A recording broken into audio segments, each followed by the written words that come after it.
Hey everybody, you're watching We the Fandom, where we discuss comic books, pop culture, and the fandom experience. If you enjoyed this video, please hit that like button and subscribe to the channel to see more content.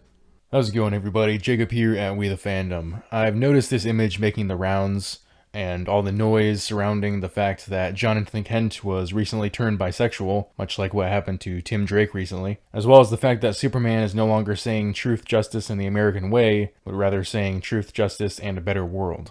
Well, I'm only going to touch on the Jonathan Kent thing, and mainly just this image here. The fact that he was turned bisexual, I don't really feel the need to add my opinion to that whole thing. It's obviously stupid, and a lot of people have already made videos saying so. I also want to point out that I'm not a Tom Taylor hater. I actually love a lot of his work, and I think this is just a case of him taking the opportunity to become one of many in a long line of great writers who brandish activism for internet clout. Now let's take a look at the cover in question. This is the cover of Superman Son of Kal-El issue number 7, which won't be released until January. This series is being written by Tom Taylor, with the main character being Jonathan Kent, the son of Clark Kent, who was recently christened as the new Superman and came out as bisexual, and now we see him as the new Superman in a climate protest. So first off, what is Superman doing in a climate protest? Protests are for people usually on the kind of lower end of things, demanding something of those more powerful. Well, Superman is the powerful. Even if he isn't as strong as his dad, he's still basically a god, or let's say at least a demigod. If he really tried, he could probably solve climate change on his own, or he could go to one of the many heroes that he knows, as there are plenty of people that reside on Earth that could fight climate change. And yet, here's Jonathan Kent. His dad just left the planet with him as its new protector, and what does he do?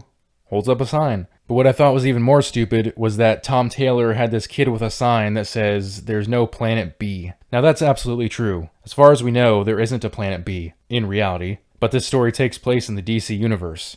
There are countless extraterrestrial planets they could migrate to if they really had to. Not only that, but there's a multiverse. Pretty much every crisis event involved refugees of a dying universe ending up in another universe. But let's go back to the planet thing. In 2019, a story came out called Deceased, in which a zombie virus with technological origins ravaged the Earth. Most of humanity was killed and zombified, to include a large portion of the heroes and villains. A group of the surviving humans fled the Earth on massive arcs capable of space travel. These arcs took the survivors to another planet which they dubbed Earth 2. And do you know who led the survivors after his father was turned into a zombie? Jonathan Kent. Granted, this is an alternate universe, but it's the same exact character, about the same exact age, and written by Tom Taylor, the same author of Son of Kal-El. My point is, if you're going to use the comic book medium as a platform for your activism instead of just telling good stories, at least make it make sense. That's all I had for you guys today. I hope you enjoyed the video, and I'll see you next time.